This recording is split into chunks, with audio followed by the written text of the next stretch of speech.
বন্ধুরা, ফাল্গুনি রান্নাঘরে আপনাদের সবাইকে স্বাগত জানাই। আবারও চলে এলাম আপনাদের কাছে অন্য এক রেসিপি নিয়ে। তো আজকে আমি রান্নার কোনো ভিডিও করছি না। তো আজকে বাবার বাড়িতে চলে এসেছি, আর বাবার বাড়িতে এসে দেখছি গাছে অনেক পেয়ারা আর অনেক জাম ধরেছে। তো আজকে জাম মাখা আর পেয়ারা মাখা বানাবো। কিভাবে বানাবো প্রথম থেকে শেষ অবধি পুরো ভিডিওটা দেখতে থাকুন আর আমার সাথে থাকুন। আজকে আমি একা আসিনি, বাপের বাড়িতে আমার দিদিভাইও এসছে। তো অনেকদিন পর দিদিভাইয়ের সাথে দেখা হলো।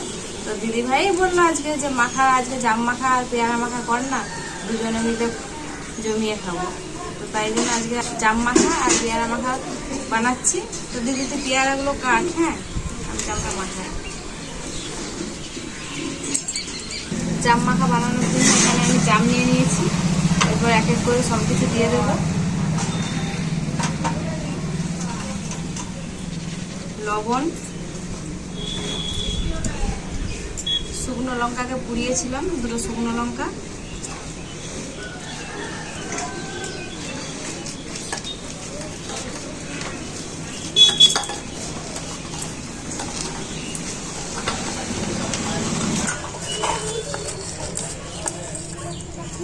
ভাজা মশলাটা বাড়িতেই বানিয়েছিলাম। গোটা ধনে আর গোটা জিরেকে শুকনো কড়াই নেড়ে শিলনোড়াতে খুব ভালো করে গুঁড়িয়ে নিয়েছি। তো ভাজা মশলাটা দিয়ে দেবো। 3টে কাঁচা লঙ্কা নিয়েছি, কাঁচা লঙ্কা। জাম মাখা একটু ঝাল ঝাল না হলে ভালো লাগে না, তাই একটু ঝালটা বেশি দিচ্ছি। কাঁচা লঙ্কা আর শুকনো লঙ্কা পোড়ার ঝাল, দু রকমের ঝালই দিচ্ছি।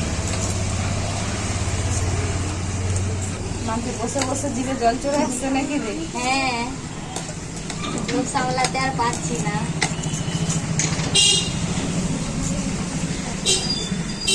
আমাদের বাড়িতে কিন্তু বেশিরভাগই বড়দা ভাই আর বড়দি ভাই জাম আম এইসব গাছ থেকে পারতো, আর আমি আর ছোটদা ভাই খেতাম মজা করে।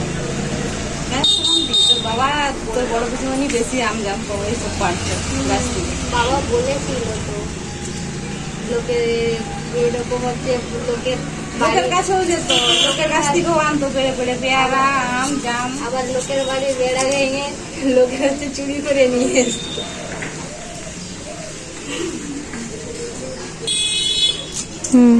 তো বড় পিসুমনিকে জিজ্ঞেস কর, পাহারা দেওয়ার জন্য দাঁড় করাতো, আর তোর বাবা হচ্ছে পারতে যেত। এইবারে হচ্ছে আমরা সব হচ্ছে লোকের বেড়া ভেঙে আম পাড়তে গেছি। অনুকে দাঁড় করিয়েছি, পুতুকে হচ্ছে ঢুকিয়েছি, আর সোনুকে হচ্ছে বেড়ের ভিতরে ঢুকিয়েছি। সোনু আম পাড়ছে, পুতু জুতা খুলে রেখে দিয়ে চলে এসছে। আমরা দিয়ে আবার জুতো আনতে গেছি। তো জামগুলোকে হাতে করে সব এইভাবে মাখিয়ে নিয়েছি। সব শেষে দিয়ে দেবো জাম মাখাতে বিট লবণ। বিট লবণটা দিলে কিন্তু খেতে স্বাদটা খুব ভালো লাগে। তো জাম মাখাটা তো আমার হয়ে গেল। এরপর পেয়ারাটা মাখাবো।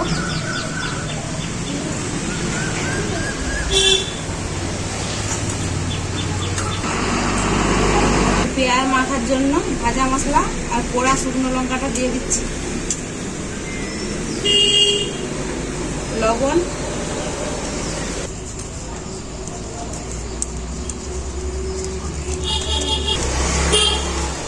লবণ আর শুকনো লঙ্কা মশলা করে এইভাবে মাখিয়ে নিলে আগে থেকে খুব ভালো লাগে। তারপর পেয়ারাটা মাখালে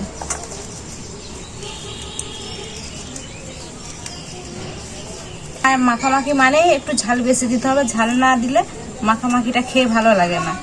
কাঁচা লঙ্কাও দিয়ে দেবো কয়টা।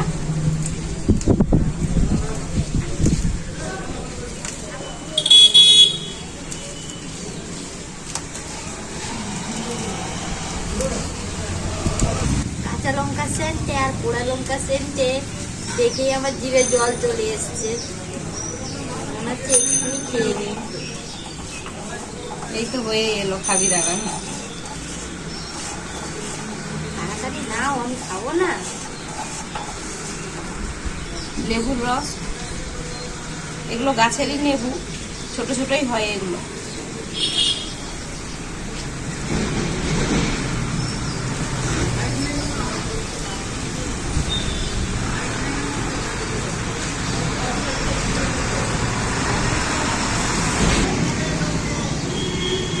বিট লবণ,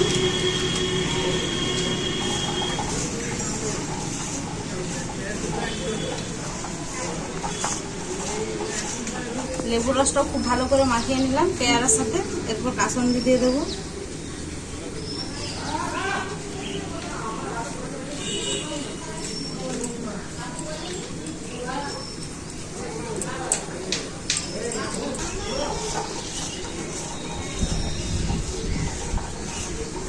মাকে এরকম ভাবে পেয়ারা মাখা খেয়েছিস? পেয়ারা মাখা খেয়েছি, এত স্পেশাল ভাবে খাইনি।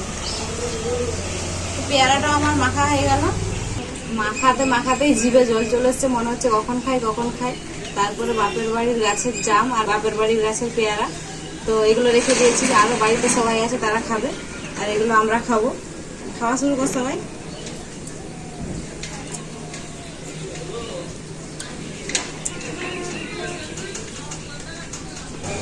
কি সুন্দর, দারুণ হয়েছে। মুখে যাবে, আর যদি ঠান্ডা লাগলে তো আরো ভালো লাগবে সর্দির মুখে।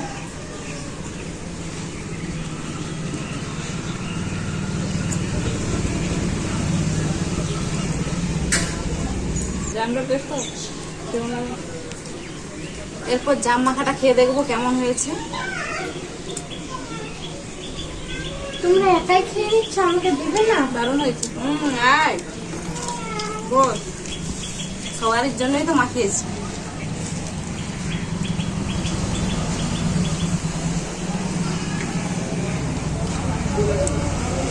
জাম মাখাটাও খুব সুন্দর হয়েছে। পেয়ারা মাখাটা খুব সুন্দর হয়েছে। দু পিসেমণি বাবা কাকু একসঙ্গে থাকলে বাড়িটা আনন্দে ভরে যায়। আমার ভাইজি এই জন্যই বলছে যে আমরা 4 ভাই বোন কিন্তু একসাথে থাকলে খুব মজা আনন্দ করি সবাই মিলে। তো সবারই খুবই ভালো লাগে, খুব আনন্দে কাটে যতদিনই থাকি বাপের বাড়িতে। এতটাই টেস্ট হয়েছে, সবাই তো বলছে, আমি তো খেয়েই যাচ্ছি, কি বলবো বন্ধুরা। তো আপনারাই কমেন্ট করে জানাবেন জাম মাখা আর পেয়ারা মাখা কেমন হয়েছে। ভালো লাগলে লাইক শেয়ার সাবস্ক্রাইব অবশ্যই করবেন।